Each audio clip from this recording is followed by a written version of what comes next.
Hi, I'm Oscar Gomez. Welcome to my workshop.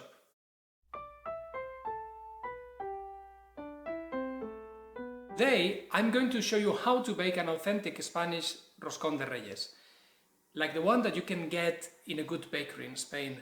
The recipe I'm using is based on Iván Yarza's book, 100 recetas de pan de pueblo, and it is using a pre-ferment done with yeast the night before. If you're interested to know my sourdough artisan Roscón de Reyes recipe, please pay attention to this channel because I'm baking it in the coming days and I will make a video.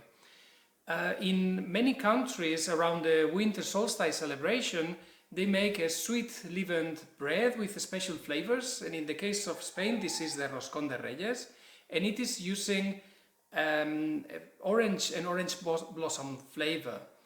It is done on 6th of January, and this is a very magical date because we celebrate the Epiphanies when the three kings, the three wise men, came to give presents to Jesus, and it's where traditionally the Spanish kids get their presents in Christmas. For me it is also very magical because I like to see how the dough is raising and how it is baking inside the oven. Let's roll!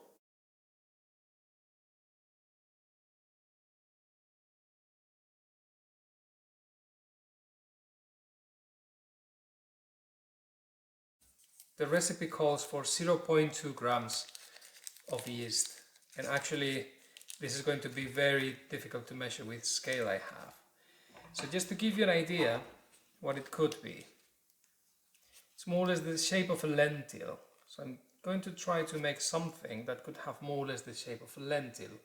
So this is all the yeast you need for making the starter. The starter is going to rest overnight at room temperature. Ideally should be 25 degrees.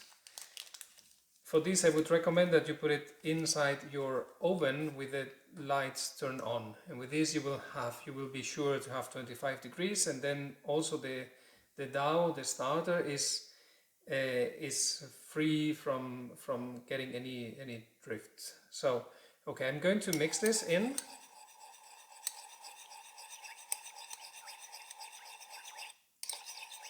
Okay, I think it is already dissolved. And now we're going to add 90 grams of flour, of strong bread flour.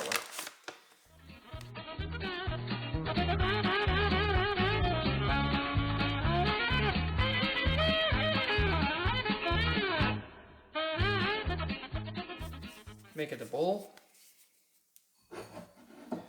Put it back to the bowl where it was, and now it's going to rest at room temperature for at least 12 hours.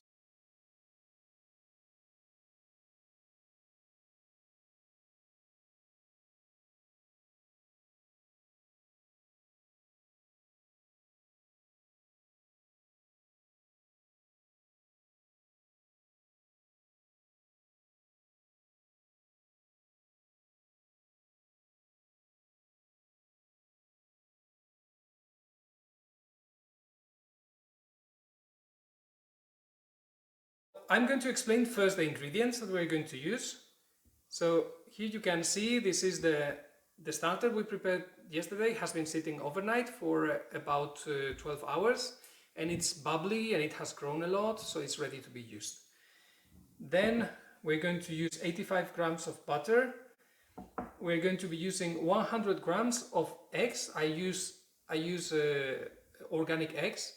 Actually, these were medium size, and what I had to do is I cracked them, I beated them, and then I saw that it was a bit more than 100 grams, so I removed a bit, and maybe I will use it for the decoration.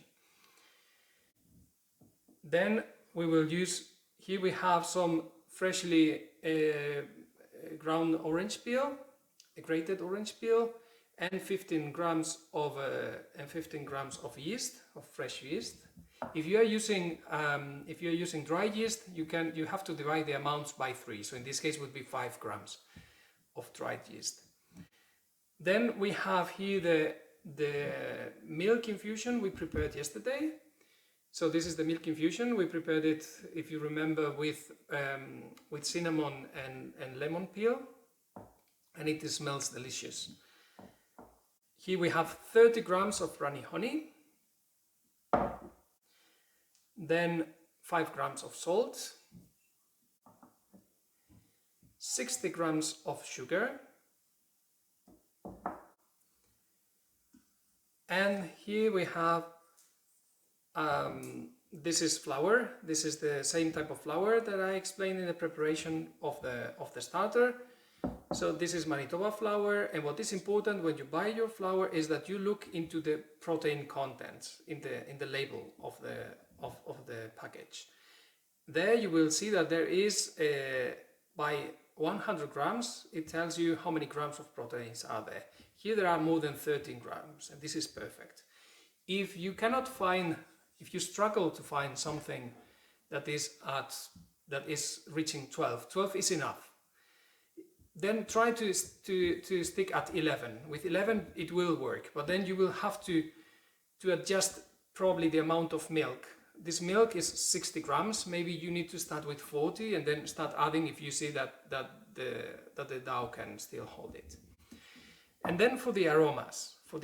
In addition to the aromatized milk, we have 15 grams of rum. This is a dark rum. And then we have 30 grams of this orange blossom essence. So this is something that you can find in the supermarket.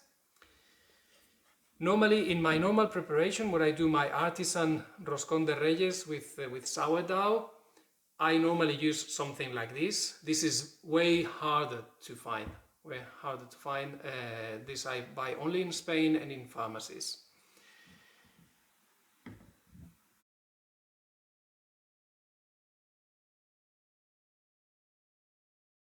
I'm going to mix all the ingredients into the bowl except for the butter.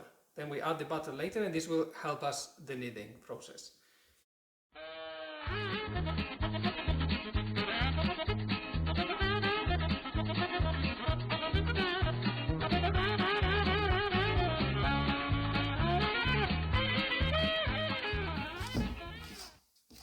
I also use this baker's scraper or spatula.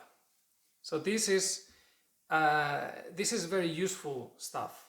I got this years ago. It was a present from my father. It's the simplest one, and it's very useful. This is the thin part used for scraping, and it's a bit counterintuitive. But when you want to divide the dough, you use this part, the part that is flat.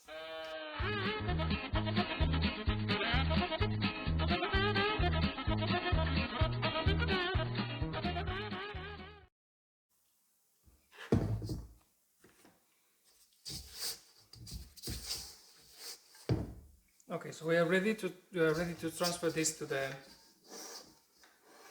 counter.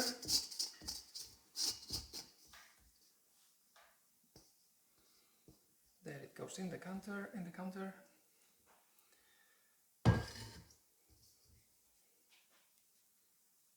Now we are ready to start kneading the dough. You see that it's still a bit sticky.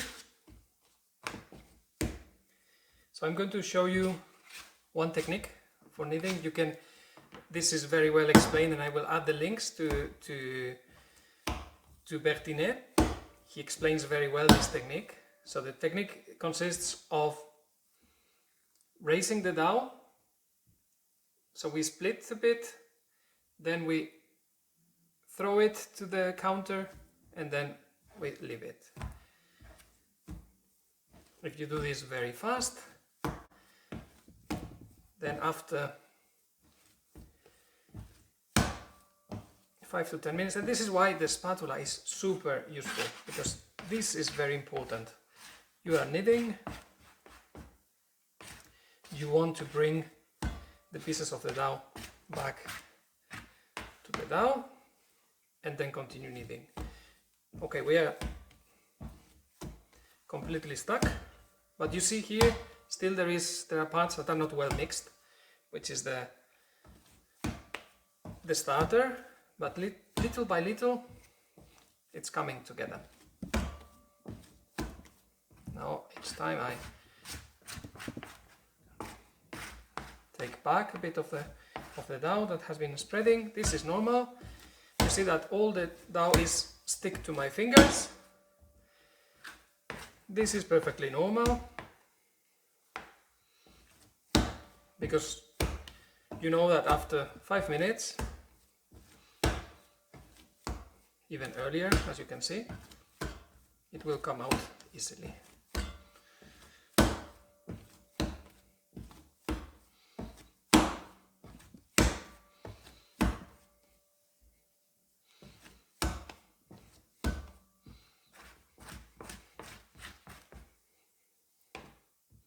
So remember the technique? I normally grab it on the side. Bertine says it's not necessary, but I learned how to do it like this, and then I cannot change it anymore. Take it from the sides, bring it up, turn 90 degrees, hit the counter, throw. So hit, raise, throw. Okay, so it is, if I do it fast, it's a bit easier for me as well. So I grab, hit, throw. So grab, pull, hit, throw. If you feel uncomfortable about this, you can try at home with first with a napkin. You take the sides of the napkin, you take it from the side, bring it up, separate a bit, hit, throw.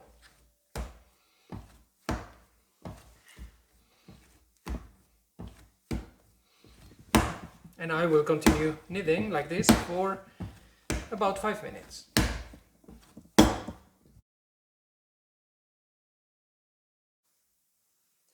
So after about 5 minutes of kneading, I've been taking some breaks, because then otherwise it's too hard and I get tired. I continued kneading, and you see that now it looks completely different. It is well developed. It's a bit sticky still, which is perfectly fine. And now, in the meantime, I've got a little helper here with me, who is my daughter Elena, and she's going to give me the butter, so I can start mixing it little by little. So let's grab this first piece here.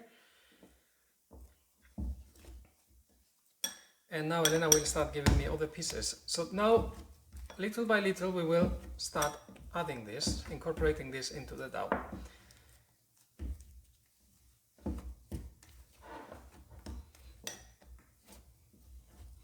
Okay, I said that I like to do this at room temperature. And actually, this room where we are now has a very low temperature, because we are in our basement, is where my workshop is. And the butter is very sticky. It's hard, and it's going to be very difficult to incorporate. But for this, I can use this other technique. You see that now, as soon as I start, as I start adding the butter, then the dough is less sticky. So I can change to another technique of kneading. And this technique consists of rolling it to the front and then back with a twist of 90 degrees. I need to change from one method to the other because I don't have yet enough butter.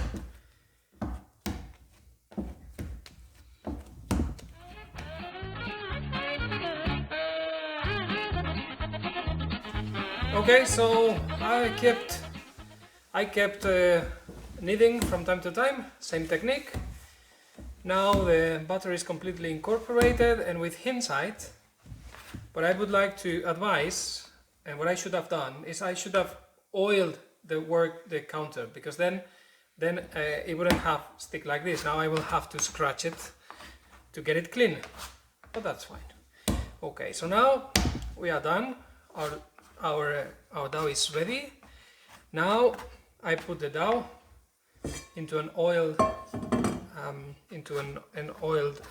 bowl, and now we are going to, still sticky, we're going to leave it here and let it sit for covered with a cloth, and it will sit at room temperature. I will take it somewhere where it's a bit better temperature, ideally at 25 degrees for 2 hours.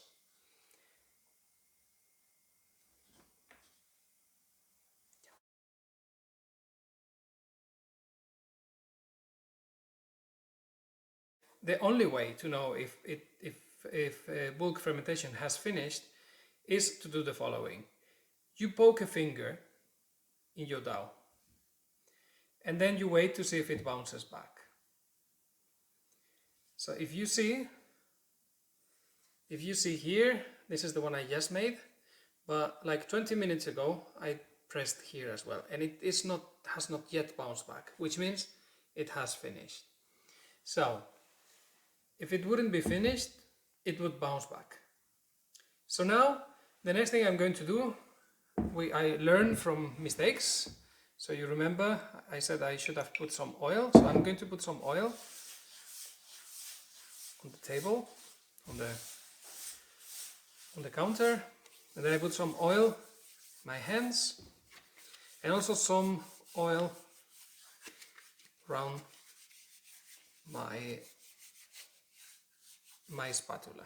Now what I'm going to do is, you see, this is the normally in the dough the upper part makes like a layer that is not sticky, and normally the sticky part is on the other side. So you should always put this part, you should always put it upside down, so the part that is non-sticky is against the counter. I'm going to make some use of my scraper, put it, and then you see I put it upside down. And now what we're going to do now, we have started the shaping process. And now gently, I just put it on my surface, and gently I'm going to press it down to remove the biggest air bubbles. I'm doing this because then I want to get a more regular crumb. Otherwise I will get holes, and I don't want that for this bread. I want more homogeneous crumb. Now that I've done this, I'm going to shape it into a ball. And how to shape it into a ball? First, you stretch and you fold. And now you do this like 5-6 times until the dough itself starts to roll.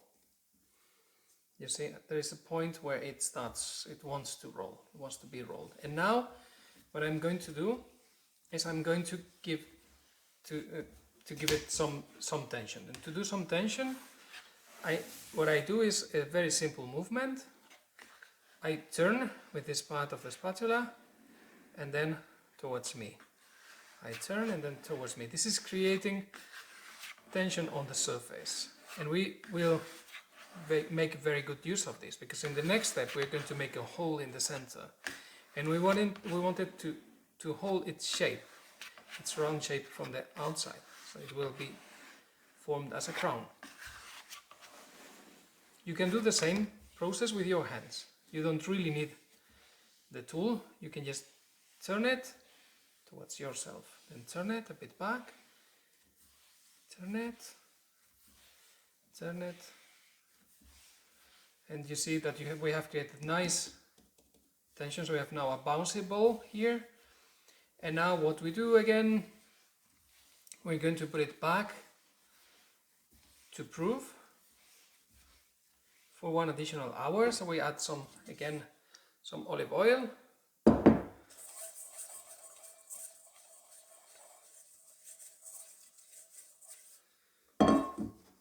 and we put it back to proof, and we let it rest covered with a cloth for about 1 hour, and after 1 hour we will make the final shape. After 1 hour, our Roscón still holds its shape. So now, as in the contrary to the previous time, we're going to, well, again, we put olive oil. This is correct. We need also olive oil into our hands. But now I'm not going to put it upside down, but I'm going to try to take it just as it is. Because this is going to help me, this already has the shape. So you just need to simply make a hole. So I'm going to carefully take it out. Okay. And now it's relatively simple. So we just need to make a hole, a well in the middle. And then we just need to expand it until it will have around 30 centimeters wide, 30 centimeters diameter. So I make the hole, and now I start with my hands, I start expanding, expanding, expanding. And I will put it straight on the tray where I'm going to bake it. I could also put it in a parchment paper that I will then transfer later on.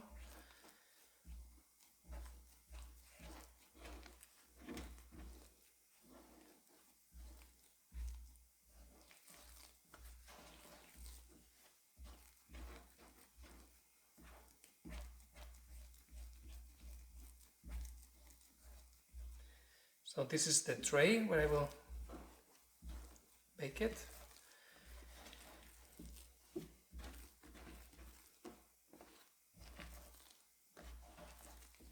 And I'm going to transfer it soon because that tray has a width of 30 centimeters. So this is giving me a good reference about the final size.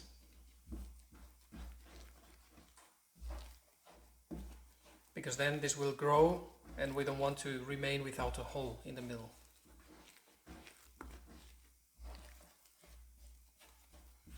Okay, I think it's already good enough. Yes, I think it's pretty good already now. So now we're going to put some olive oil and also in the parchment paper, just in case I just need to readjust the size. And now I simply transfer it carefully.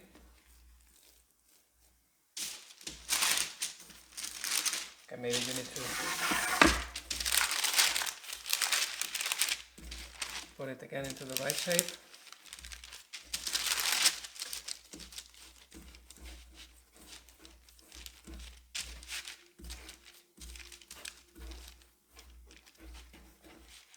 Okay, so it is already reaching the sides of the tray, which means it has 30 centimeters diameter.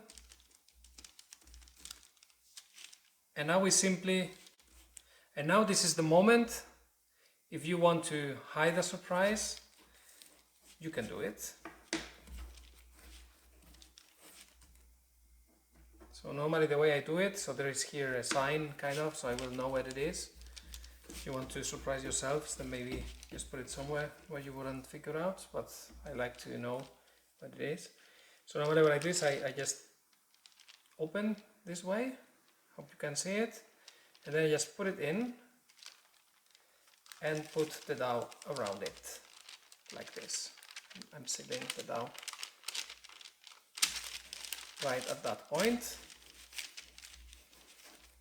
Now it is pretty visible, but when it grows it won't be anymore.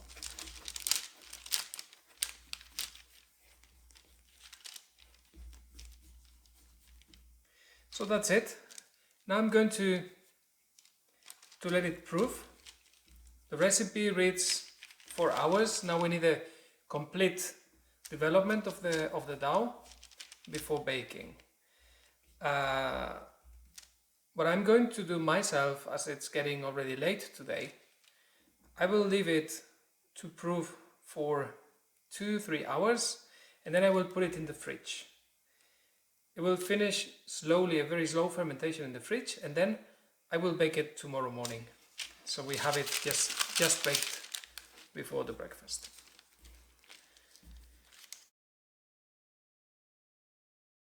So it has been 8 hours refrigerated, plus now 1 more hour to get to room temperature. And you see that it's now nice, and I will be delicate when touching it, but it feels a bit like a marshmallows. You can feel it's full of air. So now it is ready to be decorated, and then it will go into the oven. The first thing that I've done is I've set my oven to 160 degrees Celsius, so it will be nice and warm when we finish decorating, and it can go into the oven. Now what we need is, this is now, you're going to give here your signature. This is a white canvas, and then you can decorate as you like.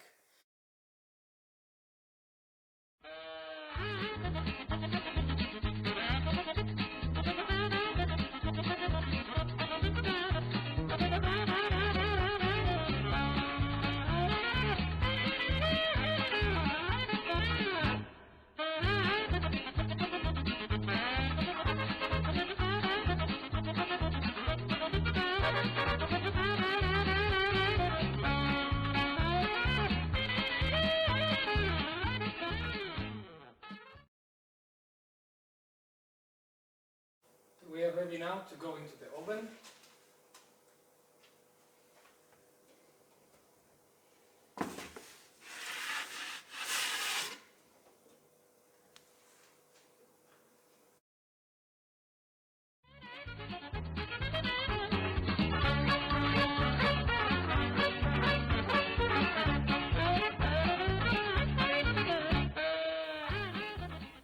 Here you can see the final result.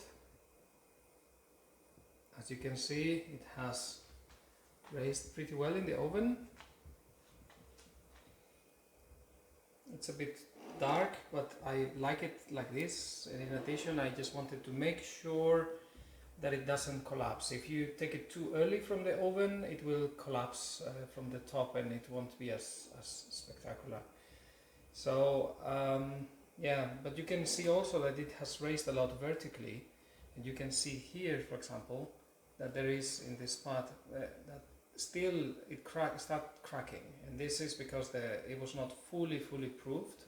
So maybe I should have waited a bit longer before putting it into the oven, but on the other hand, I get a very nice vertical rise, so I think all in all is very good.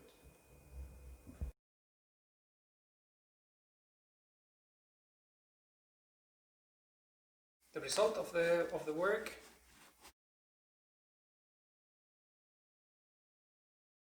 So this is a nice crumb, super soft, very spongy, with a nice orange. The smell is really delicious, is what it should smell like orange blossom. And this is going to be perfect with a hot chocolate. Enjoy! I need to show you something. It is completely gone. It was a huge success. I hope that this video was also a success with you, and if you have questions, please don't forget to put them in the comments, and don't forget to hit the like button if you really enjoyed it. Feliz Día de Reyes! Bye!